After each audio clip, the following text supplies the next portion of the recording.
pastor converts to Islam. Maybe this story feels very strange for those who have never met the person or directly seen and heard the story. A story that may only happen in fictional stories, but is true. This is illustrated by the words spoken by the owner of the story, namely Da'i Ibrahim Sily. To find out more about the story and find out the interesting events in full, read this article. He is someone who has close ties to South African President Nelson Mandela. He was a missionary who spread and preached the Christian religion. He was a priest. His name was Sily. Sily is a short man with very dark skin and smiles easily. In the city of Johannesburg, a rich gold star city in South Africa, he began to talk about his Islam. Sily said, "I used to be a very militant priest. I serve the church with all sincerity. Not only that, I am also one of the senior Christianization activists in South Africa.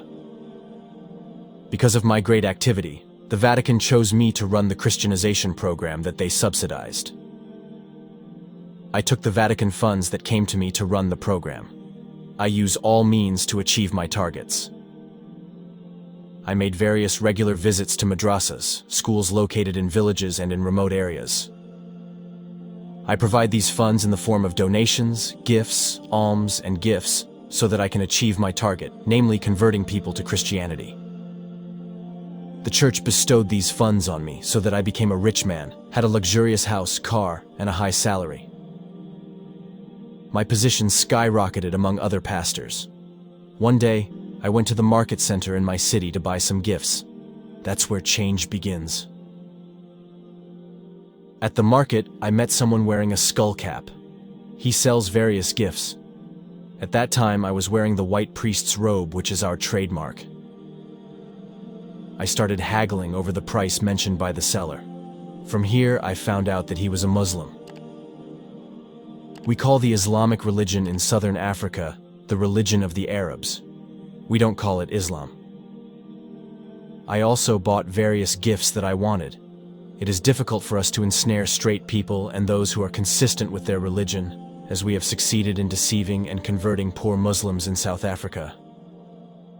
The Muslim salesman asked me, "Aren't you a priest?" I answered, "That's right." Then he asked me, "Who is your God?" I said, "The Messiah." He said again, "I challenge you. Try to find a verse in the Bible that states that the Messiah Ayaz said, 'I am Allah,' or 'I am the Son of Allah, so worship me.'" The Muslim's words were like lightning that struck my head.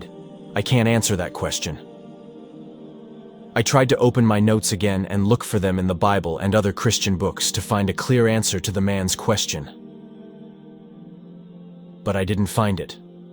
There is not a single verse that says that the Messiah said that he was Allah or the Son of Allah. That man has brought me down mentally and made things difficult for me. I was hit by a disaster that made my chest narrow. How is it possible that a question like this never occurred to me? Then I left the man while lowering his face. At that time, I realized that I had walked a long way without direction. I keep trying to find verses like this, no matter how complicated they are. But I still can't. I have lost. I went to the church council and asked the council members to gather. They agreed to it. At the meeting, I told them what I had heard, but instead they attacked me with the words, "You have been deceived by the Arabs. He just wants to mislead you and convert you to the religion of the Arabs." I said, "Then try giving the answer." They denied such questions, but no one was able to provide an answer. On Sunday, I have to give my speech and lesson at church. I stood in front of the crowd to give a lecture, but I couldn't do it. Meanwhile, the audience felt strange, because I stood in front of them without saying a word. I went back into the church and asked my friend to take my place. I said that I was sick, even though my soul was devastated. I went home confused and anxious. Then I went in and sat in a small room. While crying, I raised my eyes to the sky and prayed. But to whom do I pray? Then I prayed to the one who I believe is Allah, the Creator.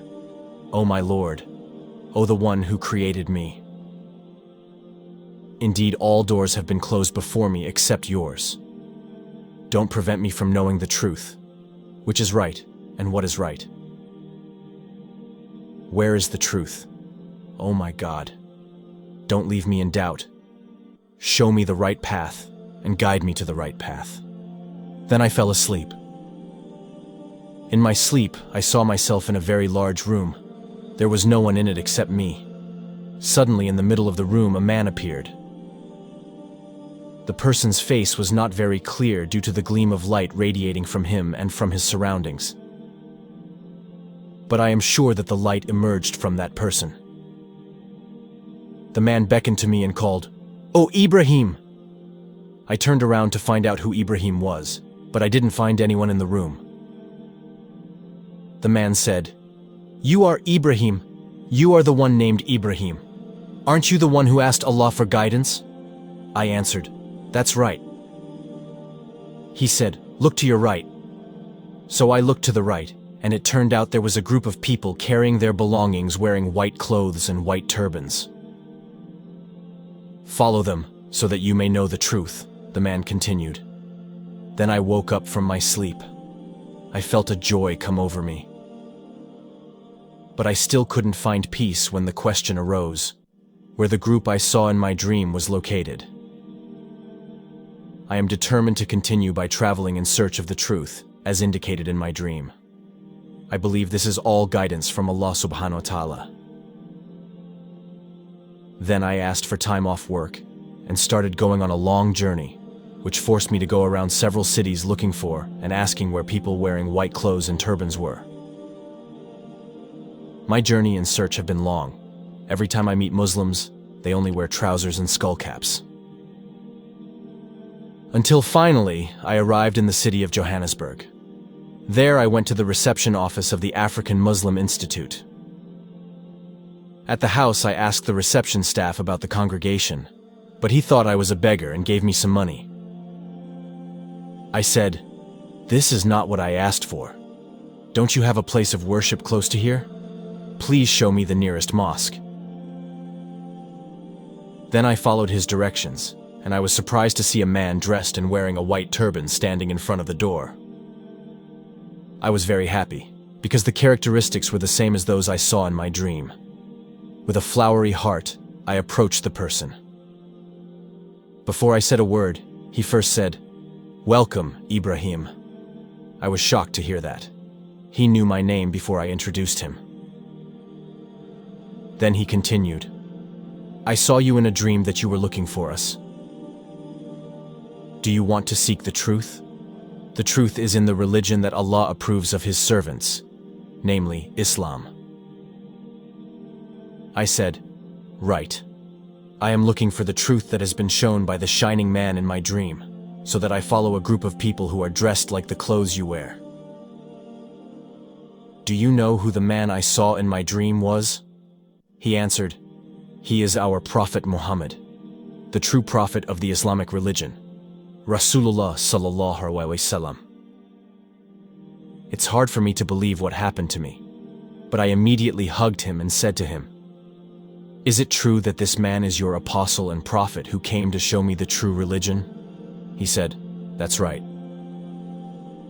He then welcomed me and congratulated me because Allah had given me guidance in the truth. Then comes the time for midday prayers.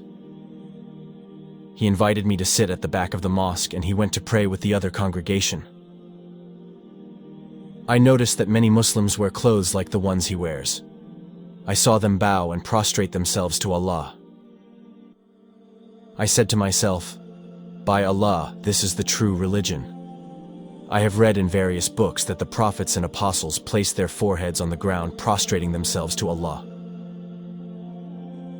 After they prayed, my soul began to feel calm about the phenomenon I saw.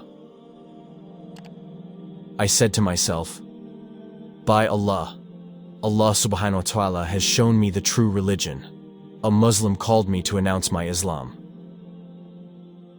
Then I said 2 sentences of the Shahada, and I cried uncontrollably because I was happy to have received guidance from Allah subhanahu wa ta'ala. Then I stayed with him to study Islam, and I went with them on a missionary safari for some time. They visited all places, inviting people to Islam. I was very happy to go with them. I can learn prayer, fasting, tahajjud, prayer, honesty and trust from them. I also learned from them that a Muslim is commanded to convey the religion of Allah and how to be a Muslim who invites the path of Allah and preaches with wisdom, patience, calm, willingness to make sacrifices, and a cheerful face. After several months later, I returned to my city. It turned out that my family and friends were looking for me. However, when they saw that I was wearing Islamic clothes again, they denied it, and the church council asked me to hold an emergency session. At that meeting, they criticized me because I had abandoned the religion of our family and ancestors. They said to me, "Truly you have gone astray and been deceived by the religion of the Arabs." I said, "No one has deceived or misled me. In fact, Rasulullah Muhammad ﷺ came to me in a dream to show me the truth and the true religion, namely Islam. Not the religion of the Arabs, as you say. I invite you to the right path and embrace Islam." They all fell silent. Then they tried another way, namely to persuade me by giving me wealth, power, and rank. They said, "In fact, the Vatican is asking you to stay with them for 6 months to give you a down payment on a house and a new car, and to give you a raise and the highest rank in the church." I rejected all these offers, and I said to them, "Are you going to lead me astray after Allah has given me guidance? By Allah, I will never do it, even if you cut my neck." Then I advised them and invited them back to Islam. So 2 people from among the priests converted to Islam. Thank God, after seeing my determination, they withdrew all my degrees and ranks. I felt happy with it all. In fact, I wanted the withdrawal to be carried out immediately. Then I returned all my property and duties to them and I left them. Sily ended his story. Oh, my brother, we have been left behind. We have moved slowly. We have been deceived by worldly life. While people like Da'i Ibrahim Sily, Spanish Da'i Ahmad Said, sacrificed, fought to convey this religion. O Lord, have mercy on us.